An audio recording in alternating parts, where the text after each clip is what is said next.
A few months ago, I did a video about carvings, Chinese carvings in particular, in Japanese, and talked about how much I enjoy them. I've collected them for years. Ivory, horn, stone carvings, wood, of course, bamboo and all that.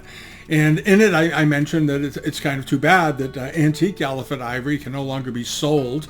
As a matter of fact, one of my favorite pieces was one that was given to me not long ago because I couldn't sell it for them. And they just said, well, take it, because I was selling a lot of other things for them. So they just gave me this one piece, and it sits behind me. It's the statue of the figure. It's a beautiful, beautiful carving.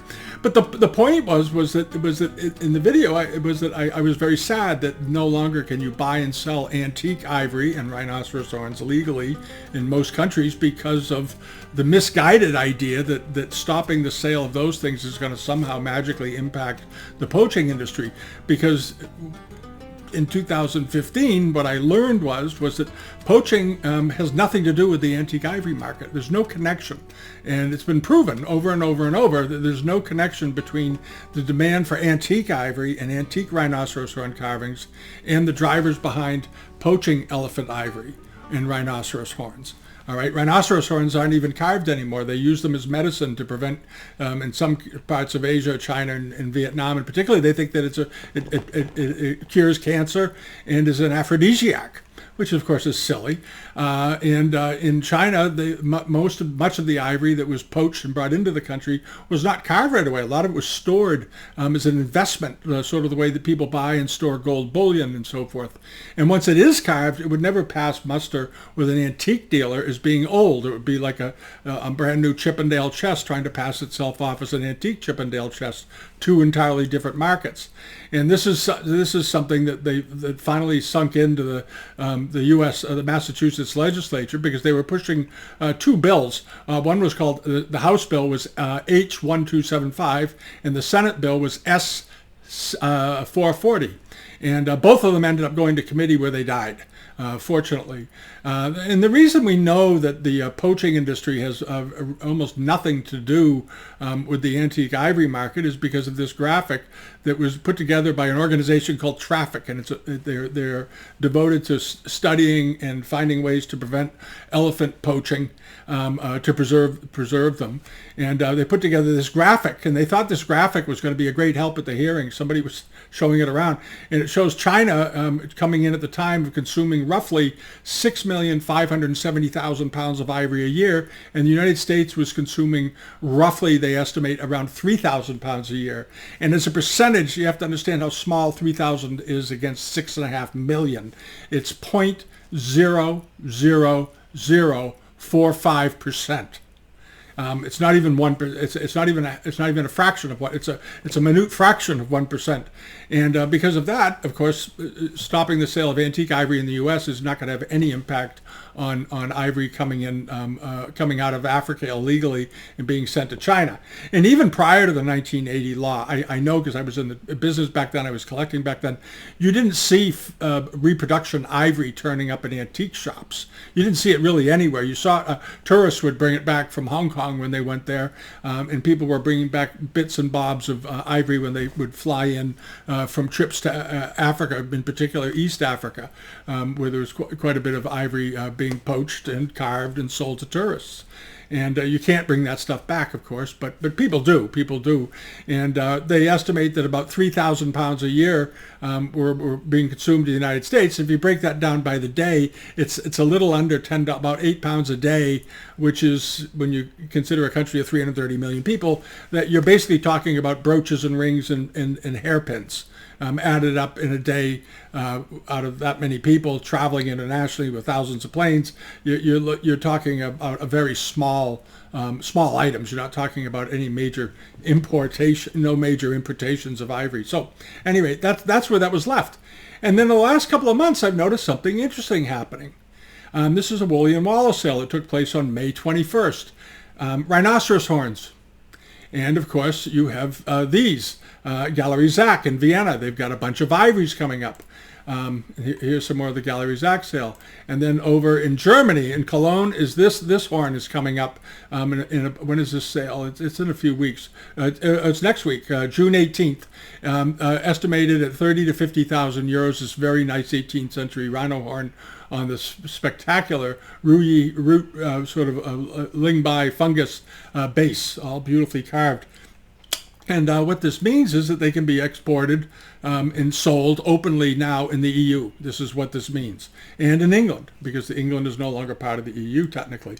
Now, one of the things I noticed was that they've added a little piece of information here. Note, because you need to get, in order to ship it out of the EU, if you buy it in England, you can keep it. England, Scotland, and Ireland, you can just keep it. You don't have to do anything. You pay for it, you take it home and enjoy it. If you want to take it out of there and you're going to need an export license, the sale price has to exceed a value of $100 per gram of the weight. So, for example, this piece weighs 219 grams. It's a beautiful carving.